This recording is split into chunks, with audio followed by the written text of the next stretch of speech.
Haribol, bienvenue à tous. Aujourd'hui, nous allons continuer notre lecture du Srimad Bhagavatam. Deuxième chant, chapitre 10, verset 27. Et bien sûr, avant de parler, je demande les bénédictions de mon maître spirituel, de Srila Prabhupada, de toute l'affiliation spirituelle et de tous les dévots assemblés.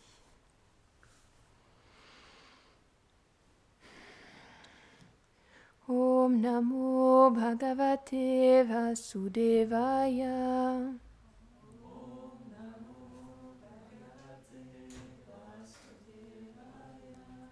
Om Namo Bhagavate Vasudevaya.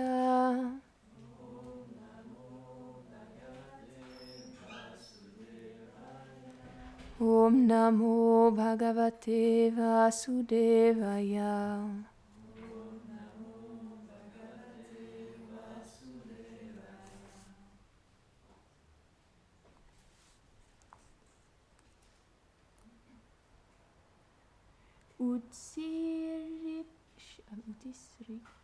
Utisrikshar dhatu malam Nirabhidyata vaigudam Tata payustato mitra Utsarga ubhayashraya. Traduction. Quand la forme universelle désira expulser des déchets, l'anus apparut ainsi que l'organe du sens et la déité Mitra. L'objet du sens, l'expulsion dépendant de l'anus et de Mitra apparurent. Commentaire. Même l'excrétion des matières fécales est sous un contrôle supérieur.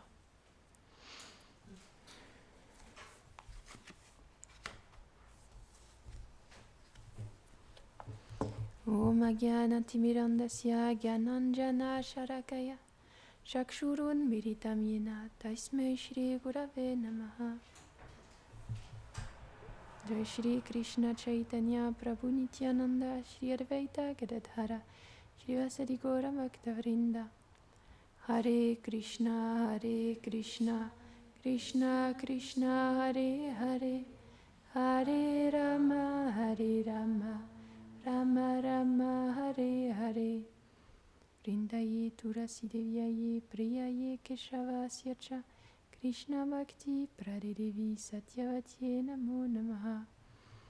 Vancha Kalpatarubhyascha Kripa Sindhubhya Evacha Patitanam Pavanebhyo Vaishnavebhyo Namo Namaha. Namam Vishnupadaya Krishna Prashtaya Bhutare Srimate Bhaktivedanta Swaminiti Navine.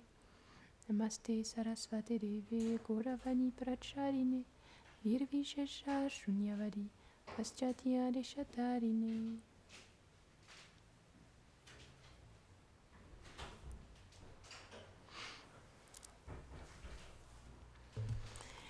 Pas un brin d'herbe ne bouge sans la juridiction de Krishna.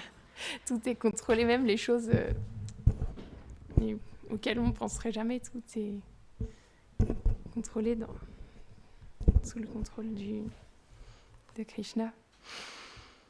Et c'est un peu ce qui est dit dans ce verset, finalement, et dans la teneur est portée. Et finalement, l'impression d'indépendance qu'on a, c'est juste une impression. C'est pas... Bien sûr, on peut expérimenter l'indépendance en oubliant Krishna et en agissant pour nous, mais finalement, on est toujours soumis à des lois supérieures et qui font qu'on ne peut pas agir n'importe comment, n'importe quand, parce que si on le fait, eh bien, il y a des réactions qui sont présentes. Et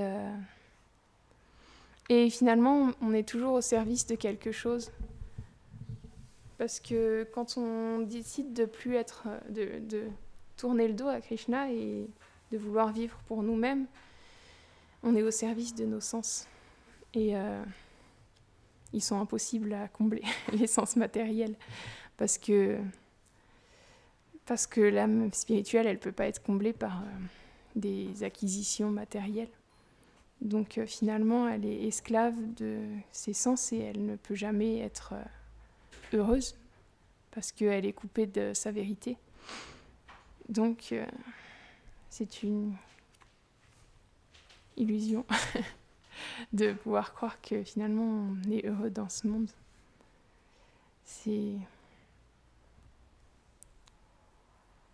Tout est instable et il n'y a rien qui soit durable. L'autre jour, j'étais dans le métro et il y avait comme ça, des fois, à Paris, il y a certains métros où il y a des petites phrases, des extraits de poésie qui sont notés. Et je ne sais plus exactement comment c'était dit. C'était un extrait d'un poème japonais, mais c'était dit dans ce monde, en gros, dans ce monde, on se promet un amour éternel dans ce monde instable où chaque pas est incertain et on n'est pas sûr du lendemain finalement. Donc je trouvais que c'était bien trouvé, c'est vrai, on se promet quand deux personnes se rencontrent ou quand il y a des liens qui sont, quels qu'ils soient, entre des personnes, on se dit qu'on va s'aimer pour toujours, mais on s'aime avec ce corps et ce corps il va périr. Et on ne connaît pas véritablement qui est l'autre, et c'est comme ça s'arrête, tout s'arrête, et finalement, après, il ne reste rien du tout de ce qu'on a aimé, et de ce qu'on a été aussi. Donc, dans un monde qui est si instable, la seule chose qui peut nous offrir une stabilité, une sécurité finalement, c'est le service de dévotion, parce que ça, c'est lié à ce qui est éternel en nous, c'est lié à l'âme spirituelle. Et quoi qu'on fasse sur ce chemin de la bhakti, même si à un moment donné, pour une raison ou pour une autre, on arrête, on quitte tout, eh bien, il y a un acquis qui est là et qui ne part jamais. Et qui reviendra nous chercher aussi à un moment ou à un autre. C'est une sécurité qui a nulle part ailleurs. Et donc tout ce qu'on fait, tout ce qu'on engage au service de Krishna, eh bien c'est tellement plus précieux que toutes les autres choses qu'on peut faire dans ce monde-là, quel que soit ce qu'on engage. Parce que après ça, Krishna, il n'oublie jamais. Et le moindre pas qu'on fait vers lui, il le voit. Et il est réciproque. Et donc, c'est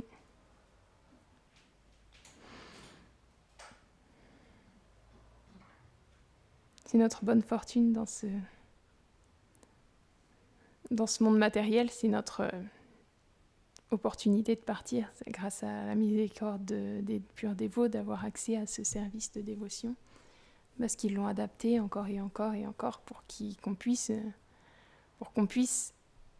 s'y engager malgré nos limites, malgré nos limites, nos peu de qualités. Et Krishna, constamment, il fait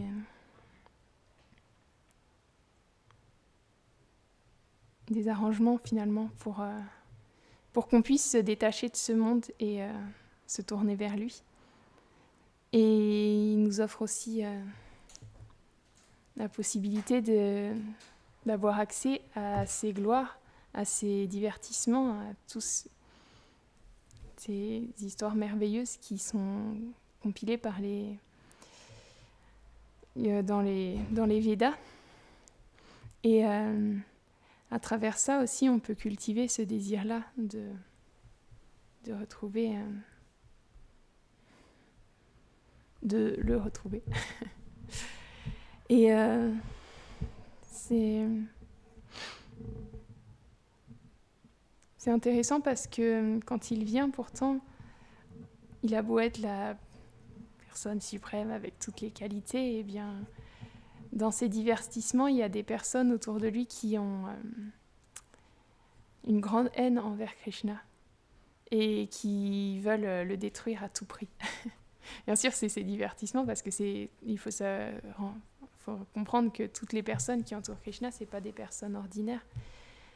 Mais les arrangements font qu'il y a des personnes qui veulent véritablement le détruire.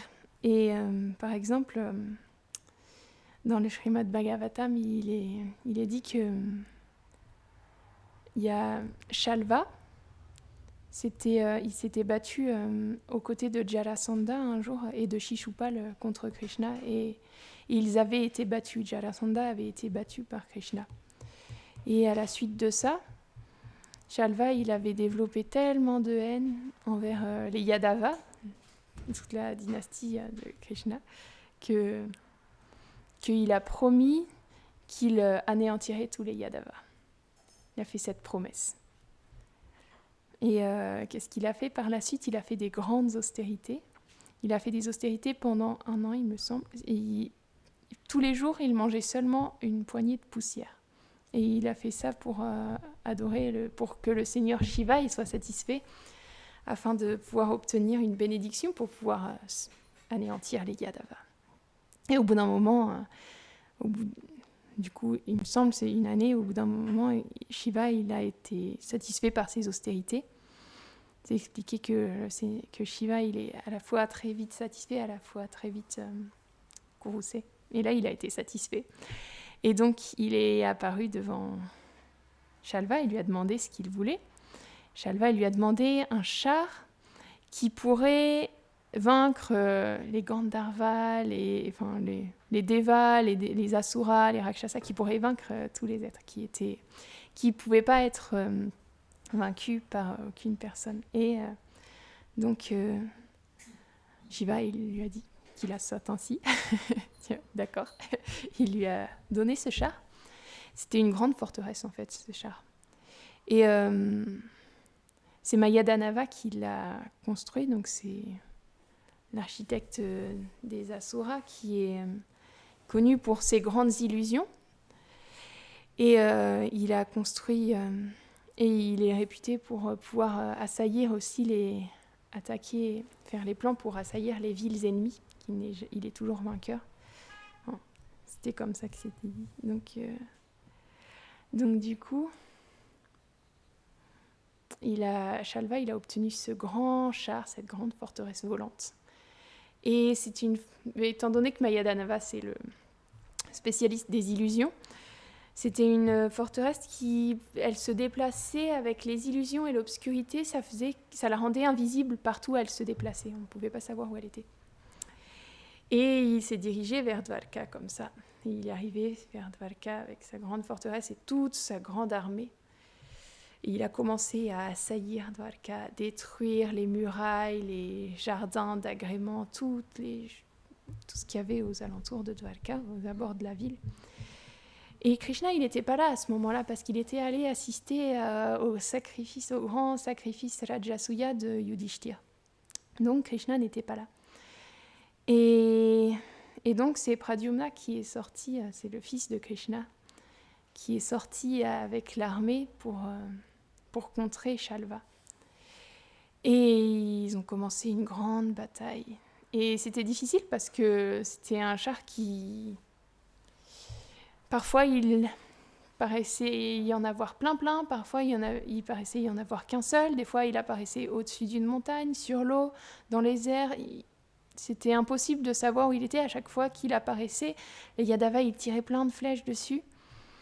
Mais il était toujours en train de se déplacer, ça et là, avec ses illusions. Et donc, c'est expliqué quand même que l'armée de Shalva, elle était vraiment quand même mise à mal par l'armée des Yadavas. Parce que les flèches des Yadavas qui touchaient l'armée ennemie, c'était comme des morsures de serpents. Et donc, c'est expliqué aussi que Pradyumna, quand il est sorti, il a commencé à lancer des flèches sur Shalva, sur ses combattants, sur les chevaux, pour détruire les chars, etc. Il a lancé plein de flèches et c'était un exploit tellement admirable que même les ennemis, ils ont tous été ébahis par le grand talent de Pradyumna. Et donc il y a cette bataille qui s'est déroulée. Et à un moment, ce qui s'est passé, c'est qu'il y a le général de l'armée de Shalva qui s'appelle Dyuman. Il est arrivé au-devant de tous les autres guerriers. Il a frappé Pradyumna sur sa poitrine. Et pendant un instant, Pradyumna il s'est évanoui. Il a perdu conscience. Alors qu'est-ce qu'a fait le conducteur de char ? Pour protéger son guerrier, il s'est éloigné du champ de bataille. Sauf que quand il a repris conscience quelques instants plus tard, Pradyumna il était vraiment en colère parce qu'il a dit « Mais qu'est-ce que tu as fait ? J'ai fui à cause de toi, j'ai fui du champ de bataille. Et pourquoi tu as réagi comme ça, comme un peureux Et à cause de ça, c'est la première fois, jamais il n'a été entendu qu'un guerrier il fuit le champ de bataille comme ça. Qu'est-ce que je vais dire à mon oncle Balaram ? Qu'est-ce que je vais dire à mon père Krishna ? Tout le monde va se moquer de moi. Il était vraiment pas content contre son conducteur de char, mais son conducteur, il lui a répondu. C'est la loi, c'est établi comme ça. Les règles disent que le conducteur de char, si le guerrier il est en danger, il doit faire en sorte de le protéger. Et de même, si le conducteur... et vice-versa, quoi. Chacun doit faire en sorte de protéger l'autre quand l'un d'eux est en danger. Et donc, finalement, il est retourné sur le champ de bataille, il a continué à se battre. Et c'est expliqué, les Yadavas, ils se battaient vraiment avec beaucoup, beaucoup de ferveur. Parce que dans tous les cas, ils savaient qu'ils étaient gagnants, qu'ils perdent leur vie ou non. Parce que s'ils continuaient de vivre, ils continueraient de vivre avec Krishna. Et s'ils perdaient la vie, c'était la meilleure manière qui soit de la perdre pour un kshatriya. Donc il gagnait le monde suivant, quoi. Et donc... par la suite, finalement, Krishna, il a fini par revenir parce qu'il est resté longtemps au sacrifice. Il est resté longtemps avec Yudhishthir parce qu'après le sacrifice, Yudhishthir, il voulait pas laisser partir Krishna. Il l'a imploré avec tout son amour de rester plus longtemps. Et Krishna, il a accepté, mais au bout d'un moment, il est reparti quand même. Et sur le chemin, il a vu plein de présages qui auguraient qu'il y avait quelque chose de pas terrible qui se passait. Donc quand il est arrivé, il a vu qu'il y avait une grande bataille qui faisait rage. Il a vu ce grand char qui attaquait la ville de Dwarka. Donc immédiatement, il a dit à son frère Balaram d'aller protéger la ville. Et lui, il est allé sur le champ de bataille. Et là, tout le monde a vu le char. Tous les guerriers, ils ont reconnu le char de Krishna qui porte l'emblème de Garuda. Et Krishna, il s'est battu contre Shalva à ce moment-là. Alors... c'est encore une grande bataille qui a eu lieu. Et même, à un moment, Shalva, il a même désarmé, il a fait tomber l'arc de la main de Krishna parce qu'il l'a frappé avec sa masse. Il a vu une ouverture, quoi, il l'a frappé et Krishna, il a lâché sa masse. Et à un autre moment aussi, il a joué de ses illusions de Shalva. Et il a disparu. Et à la place, il y a un homme qui est apparu, qui a éclaté en sanglots devant Krishna et qui s'est mis à pleurer et qui lui a dit « Oh Krishna, Krishna, ta mère Devaki, elle est en pleurs parce que Shalva, il a enlevé Vasudev, comme un boucher emporte un animal. » Et donc au début, Krishna, il a paru être soumis à cette illusion, mais finalement, après, il a continué. Il a balayé cette illusion, quoi. Finalement, il n'était pas sujet à toute cette tricherie et il a continué de se battre.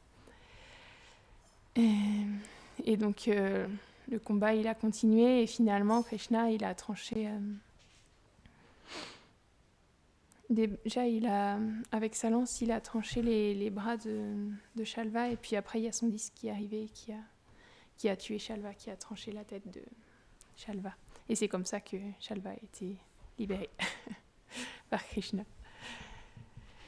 Et donc, bien sûr, c'est pas décrit dans tous les détails, mais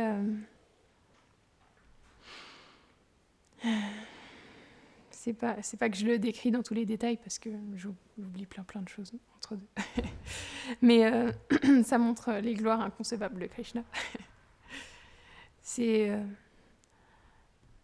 dans ce monde, on voit on crée tellement de choses pour se divertir, des histoires avec des guerriers, je sais pas quoi, plein de. On a les âmes conditionnées, même dans ce monde-là, elles ont ce désir de connaître cette chevalerie-là à travers toutes ces histoires. Et finalement, Krishna, dans les Védas, il y a tout, et il y a même ces combats épiques qui sont présents. Donc on peut tout engager, on peut tout trouver pour pouvoir purifier les tendances finalement. Merci. C'est pas qu'on doit renoncer, en fermant la porte à toute notre condition et essayer d'être autrement, je sais pas, dans une grotte, de méditer, d'oublier tout ce qu'on a été, tout ce qu'on a fait, tout ce qu'on pense, etc. Non. On a l'opportunité d'engager tout ce qu'on aime finalement au service de Krishna et de retrouver aussi toutes ces choses qui sont présentes dans les Védas. C'est Gorananda qui parlait hier même de l'astrologie, etc. À quel point tout était présent dans les Védas et à quel point il y avait tellement de manières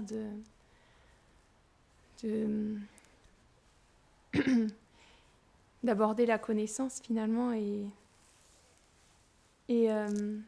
donc c'est intéressant parce que vraiment il n'y a pas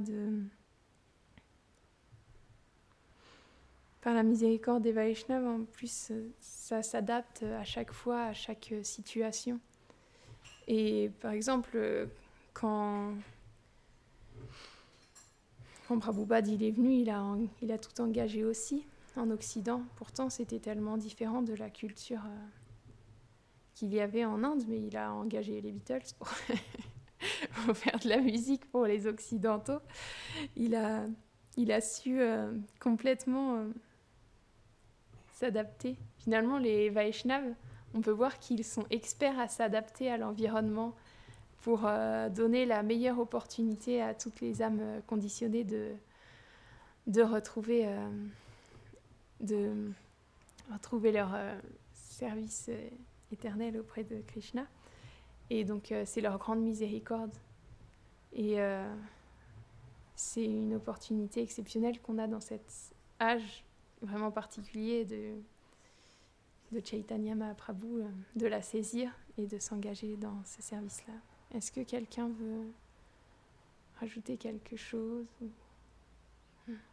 Jai Srimad Bhagavatam ki jai.